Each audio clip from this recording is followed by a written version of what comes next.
Se você já planejou algo grande na sua vida e não fez nada para alcançá-lo, não é porque você é preguiçoso. É porque existe um ciclo neurológico no seu cérebro que literalmente te impede de alcançar os seus sonhos. E nesse vídeo eu vou te ensinar como funciona esse ciclo neurológico e como faz para você consertá-lo e assim acabar com sua procrastinação e correr atrás dos seus sonhos.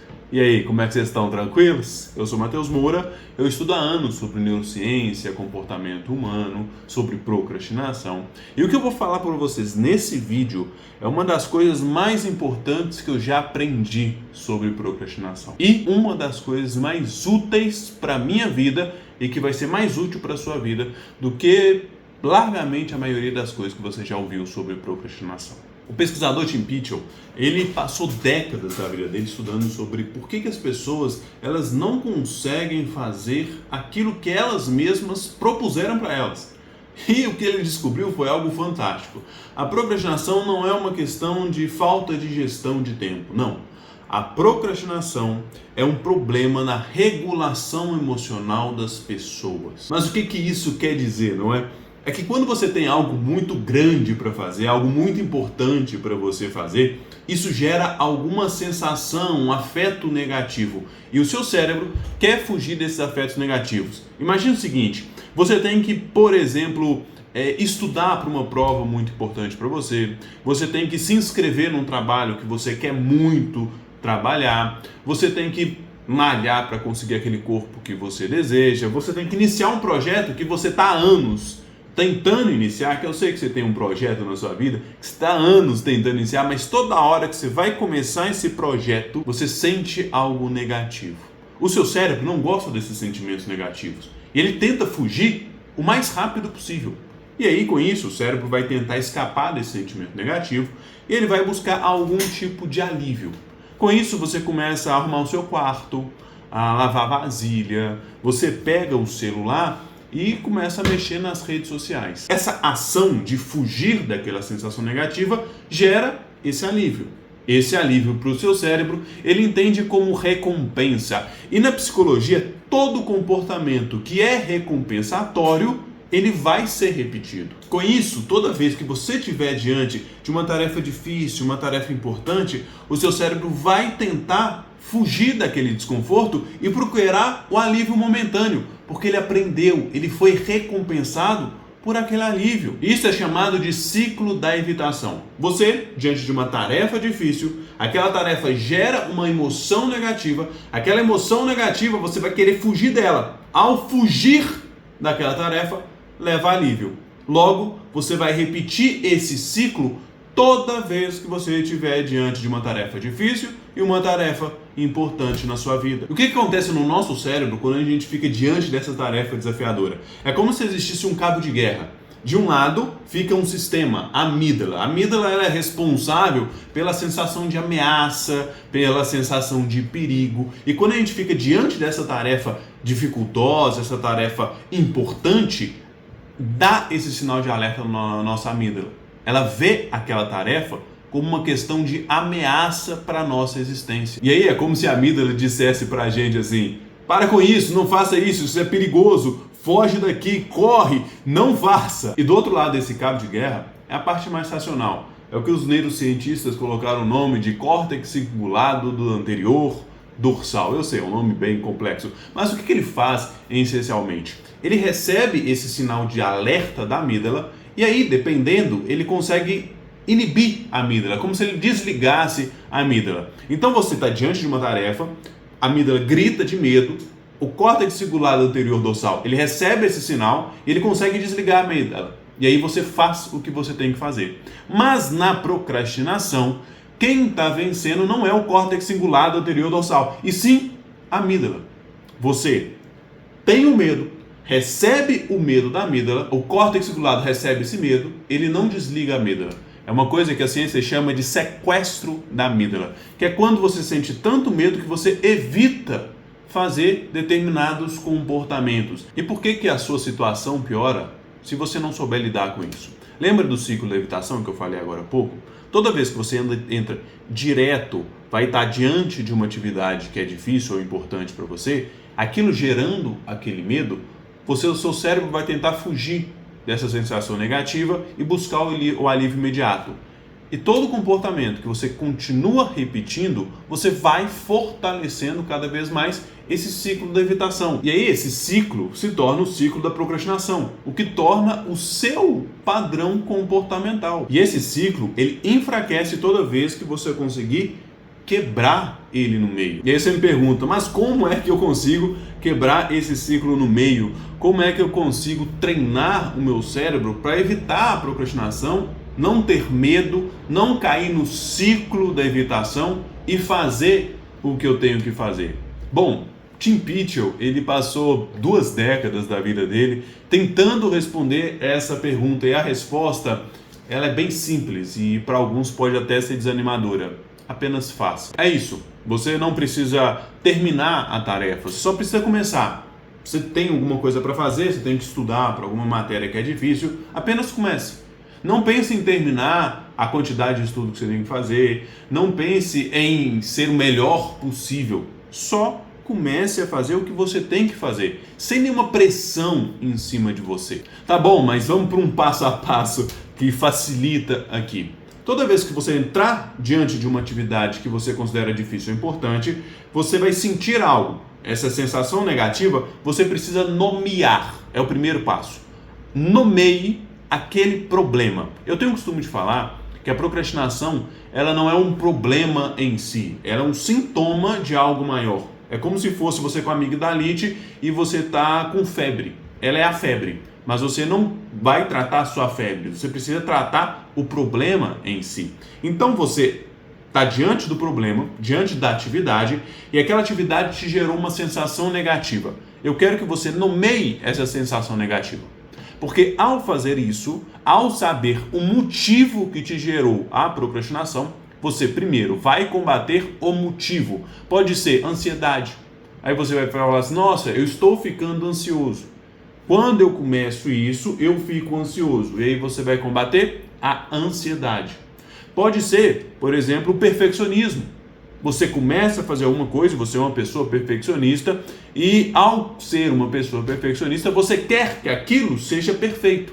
Só que o medo daquilo não ser perfeito faz com que você evite fazer aquele comportamento, faz com que você procrastine. Pode ser também que você não se veja bom o suficiente, a sua autoestima esteja baixa, você tem que fazer algo e você começa a se questionar, e se eu não conseguir, e se der errado, será que eu sou bom o suficiente? E aí você começa a nomear, o meu problema aqui, quando eu começo, é porque a minha autoestima é muito baixa, e aí com isso eu evito fazer o que eu tenho que fazer. Ao nomear, tem uma segunda coisa que você faz. Então a primeira é, eu nomeio e eu consigo saber o motivo que eu evito fazer o comportamento, e o segundo motivo é justamente você trazer de novo para a racionalidade. A amígdala, quando você entra lá no sequestro da amígdala, ela sequestra o seu cérebro, você vai para a parte mais emocional, o que evita você fazer o comportamento. Mas quando você sente aquele sentimento negativo, aquele afeto negativo, e você nomeia aquele afeto negativo, o que você está fazendo é trazer novamente para a racionalidade, buscando de volta e enfraquecendo a amígdala. Você coloca de novo para a razão. Beleza? E o segundo passo que você tem que fazer é tornar aquela tarefa o mais ridícula possível, o mais fácil possível, a menor possível que você tem que fazer. Se eu vou ter que, por exemplo, pegar aqui um livro e eu vou ler, estou relendo esse livro aqui, eu vou pegar esse livro e vou ler. Olha só, ela tem 362 páginas. Se eu vim com a ideia de que eu vou ler 362 páginas, é algo muito grande. Mas e se eu chegar e falar que eu vou ler basicamente 5 páginas? Eu diminuí o trabalho, eu diminuí o exercício que eu vou ter que fazer, a tarefa que eu vou ter que fazer. E se eu chegar e, por exemplo, pegar o celular, aqui ó, eu pego o celular, eu venho aqui no timer e coloco 5 minutos. Eu venho aqui, coloco 5 minutos e dou play. Eu tenho que fazer alguma coisa, coloquei o timer e em 5 minutos eu vou estar fazendo aquele comportamento. E acabou. É só isso que eu preciso fazer. Durante os 5 minutos eu vou fazer o comportamento que eu tenho que fazer. Seja ele estudar, seja ele fazer um trabalho, seja ele começar aquilo que você tem que fazer, ou seja até mesmo você ir para a academia. Você vai para a academia, você sente uma ansiedade, você acaba não indo para a academia, ou você não quer aquele esforço, né? Lembra da sensação negativa? Nossa, hoje é dia de perna, não estou afim de fazer agachamento, que é chato, gasta muita energia, é muito difícil, eu não quero fazer isso. Então, você vai colocar na sua cabeça 5 minutos, eu vou vestir minha roupa e vou sair de casa. É só isso. E por que? O principal ponto da procrastinação não é necessariamente o comportamento, não é eu estou evitando o comportamento ali. O que você evita na procrastinação é a sensação, é o medo de como vai ser aquele comportamento. E muitas vezes o comportamento ele é muito mais fácil do que a gente imagina. Quantas vezes você estava com medo de fazer alguma coisa e quando você fez, você chegou e falou assim, nossa, era só isso. A procrastinação é um medo grande demais de como vai ser a sua vida durante aquele comportamento. Mas no momento que você começa aquele comportamento, você simplesmente continua. Porque o primeiro problema é justamente começar aquilo. E aí você pode virar para mim e falar assim, mas Mateus, eu procrastinei, eu evitei fazer uma tarefa, mas eu não fiquei deitado no sofá, eu não fiquei deitado na cama, eu não fiquei sem fazer nada. Sim, e acontece 2 pontos principais que faz você procrastinar e não se sentir culpa daquela procrastinação. Porque a culpa é algo muito pesado para a gente, né? O nosso cérebro tende a evitar essa sensação de culpa. Então, quando você vai deixar de fazer alguma coisa, vai procrastinar, você não vai ficar parado em si. O seu cérebro, primeiro, para aquelas pessoas que são perfeccionistas, quando você é perfeccionista, você busca fazer. Você busca fazer alguma coisa, aquele mesmo comportamento, você busca evitar fazer aquele comportamento, porque o perfeccionismo, ele faz você ter medo do resultado, que o resultado não seja bom o suficiente. As pesquisas em relação à procrastinação, envolvendo professores perfeccionistas, elas mostram, por exemplo, que esses professores que são mais perfeccionistas, eles entregam menos trabalho do que aqueles professores que são mais perfeccionistas. O segundo ponto que te faz procrastinar e não sentir essa culpa é a procrastinação ativa ou a procrastinação invisível, que é quando você tem que fazer alguma coisa e você vai fazer uma outra coisa. Porque a procrastinação o que é? Eu tenho que fazer algo e eu não faço aquilo que eu tinha que fazer. Não é eu tenho que fazer algo e eu fico deitado no sofá, ou fico dormindo, ou fico vendo televisão. Não, eu tenho que fazer algo e eu não estou fazendo aquilo. Então você acaba arrumando a sua casa, você acaba lavando a sua vasilha, você acaba fazendo um trabalho aleatório que você tem que fazer. Você acaba, vou dar um exemplo mais meu aqui, eu tenho que criar um roteiro, aí eu chego e pego um livro de roteiro e vou ler um livro de roteiro.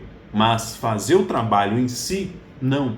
Eu tento fugir pela tangente aquele trabalho. E as pesquisas de Pitchell chamam isso de a melhora de humor em curto prazo, que é quando você tem que fazer algo e aquilo te gera uma ansiedade, te gera uma sobrecarga, algum tipo de emoção negativa, e você vai fugir para um comportamento mais confiável, um comportamento mais seguro, um comportamento que você já faz naturalmente. Porque lembre, você não está evitando a tarefa em si, você está evitando a maneira como você acha que aquela tarefa vai ser. E na maioria das vezes, o seu achar vai ser muito pior do que realmente é. Eu já fiz essa pergunta. Quantas vezes você começou, teve medo de fazer alguma coisa, estava receoso para começar alguma coisa, e quando você começou, você simplesmente percebeu que aquele comportamento, aquela tarefa não era tão difícil assim. É isso, meus queridos. Muito obrigado. Te vejo no próximo vídeo, se houver.